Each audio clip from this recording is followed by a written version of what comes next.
एक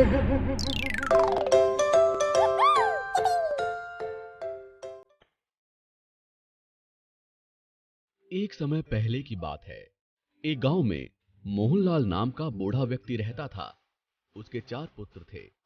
चारों पुत्र बहुत ही परिश्रमी थे, लेकिन चारों हर समय आपस में लड़ते झगड़ते रहते थे। गांव के लोग उनके परिश्रम की प्रशंसा करते नहीं थकते थे, किंतु उनकी लड़ाइयों का मजाक उड़ाया करते थे। तुम चारों भाई हमेशा ही झगड़ते रहते हो। अब तो पड़ोसियों ने भी मजाक बनाना शुरू कर दिया है। मुझे लोगों के मजाक बनाने से कोई फर्क नहीं पड़ता। मैं बहुत परिश्रमी हूँ, कोई मेरा क्या ही नुकसान कर पाएगा। हो कहने दो, जो भी उन्हें कहना है, हमें क्या। मैं फिर से तुम चारों को समझा रहा हूँ, तुम्हें मिलजुल कर रहना चाहिए। पता नहीं और कितनी बार समझाऊं तुम लोगों को मैं ये। बूढ़े आदमी ने उन्हें मिलजुल कर रहने के लिए बहुत समझाया, किंतु वो नहीं माने और आपस में यूं ही झगड़ते रहे। ऐसे ही समय बीतता गया। अब मोहनलाल बहुत बूढ़ा हो गया था और बीमार भी रहने लगा था। उसे लगने लगा कि उसका अंत समय निकट है। वो अपने पुत्रों को लेकर चिंतित था। लगता है मेरा अंतिम समय निकट आ गया है, पर मुझे मेरे पुत्रों की बहुत चिंता हो रही है। वो हमेशा एक दूसरे से लड़ते झगड़ते रहते हैं। मेरे जाने के बाद इन चारों का क्या होगा? मैं ऐसा क्या करूं कि वे चारों लड़ना बंद कर दें और मिलजुल कर रहने लगें। वो किसी तरह उनकी आपस की फूट को एकता में बदलना चाहता था। इसके लिए उसने एक उपाय सोचा और चारों पुत्रों को अपने पास बुलाया। चारों पुत्र बूढ़े व्यक्ति के पास आ गए। मेरे प्यारे बच्चों, इधर आओ। तुम लोग जानते ही हो कि मेरा अंतिम समय निकट है, पर जाने से पहले क्या तुम मेरा एक काम करोगे? मोहनलाल ने उन्हें 10 लकड़ियों का एक गट्ठर देकर कहा कि इस गट्ठर की लकड़ियों को अलग अलग करो और सबको 2 भागों में तोड़ दो। जो पहले सारी लकड़ियां तोड़ देगा वो मुझसे इनाम पाएगा। ठीक है पिताजी। ठीक है पिताजी। ठीक है पिताजी। ठीक है पिताजी। चारों पुत्रों ने लकड़ी का गट्ठर लिया और उनमें से लकड़ियां अलग अलग करके तोड़ने लगे। कुछ ही मिनटों में उन्होंने सारी लकड़ियां तोड़ दी और एक दूसरे से इस बात पर लड़ने लगे कि किसने ये काम सबसे पहले किया है। पिताजी ये देखिए, मैंने सबसे पहले इन लकड़ियों को 2 भागों में तोड़ दिया है। नहीं पिताजी, मैंने सबसे पहले तोड़ा। तुम दोनों ऐसा कैसे कह सकते हो? हमने सबसे पहले किया, हम तुमसे ज्यादा श्रेष्ठ हैं। मोहनलाल ने उन्हें शांत किया और बोला, अभी खेल खत्म नहीं हुआ है।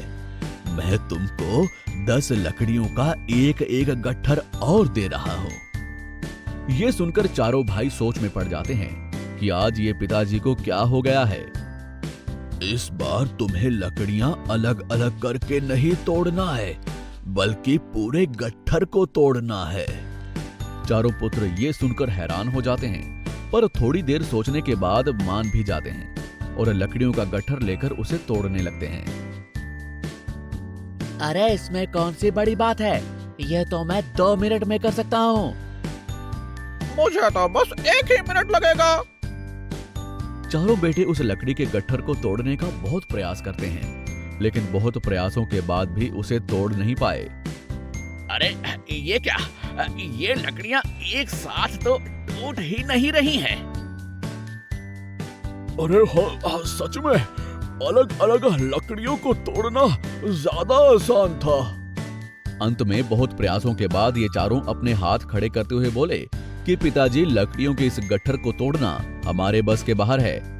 एक साथ ये तोड़ी जा सकती हैं, इन्हें अलग अलग करके तोड़ना ज्यादा आसान था। पुत्रों की इस बात को सुनकर उनको समझाते हुए उन्होंने बोला, सही कहा। जहां एक लकड़ी को तोड़ना तो बहुत आसान है, लेकिन उनसे बने गट्ठर को तोड़ना बहुत मुश्किल। इसका अर्थ समझे तुम लोग?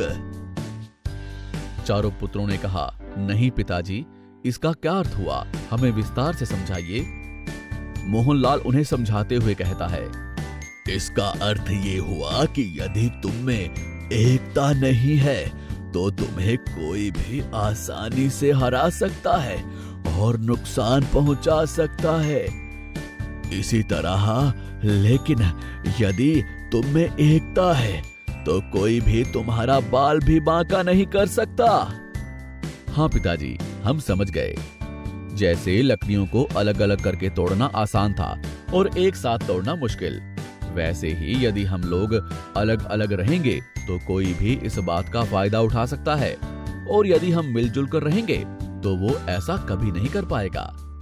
इसलिए कहता हूँ कि एक दूसरे के साथ लड़ो नहीं, बल्कि मिलजुल कर रहो। चारों पुत्रों को एकता की शक्ति का ज्ञान हो गया। उन्होंने अपने पिता को वचन दिया कि अब से सदा मिलजुल कर रहेंगे। चारों पुत्र कहते हैं कि पिताजी, अब हम समझ गए हैं कि एकता में बहुत बल होता है। आज से हम लोग कभी नहीं लड़ेंगे और हमेशा साथ रहेंगे। समय बीतता गया और मोहनलाल भी अब जा चुका था। चारों भाई हमेशा मिलजुल कर रहने लगे और उन्होंने लड़ाई करना भी बंद कर दिया था। लेकिन गांव वालों को इस बात का पता नहीं था। तभी एक दिन गांव के एक आदमी ने सोचा, ये चारों भाई तो हमेशा झगड़ते रहते हैं, मैं इस बात का फायदा उठा सकता हूँ। वो ऐसा सोचकर मोहनलाल के तीसरे बेटे के पास गया और उसको कहने लगा, अरे भाई, क्या तुम जानते हो, तुम्हारा सबसे बड़ा भाई तुम्हारे बारे में भला बुरा कहता रहता है और खुद को सर्वश्रेष्ठ बताता है। अच्छा, अभी पूछ लेता हूँ मैं बड़े भाई से। उसके मुंह से ये बात सुनकर और बाकी भाइयों को एक साथ आता देखकर वो आदमी डर गया और वहां से भाग गया। अरे रे, ये क्या, ये चारों भाई तो एक हो गए, अरे भागो यहाँ से। वो आदमी भाग गया और चारों भाई जोर जोर से हंसने लगे। तभी उन्हें अपने पिताजी की सिखाई हुई बात याद आ गई कि एकता में बहुत बल होता है। दोस्तों, कैसी लगी ये कहानी? ऐसी ही और मजेदार कहानियां सुनने के लिए हमारे चैनल को लाइक और सब्सक्राइब करना ना भूलें।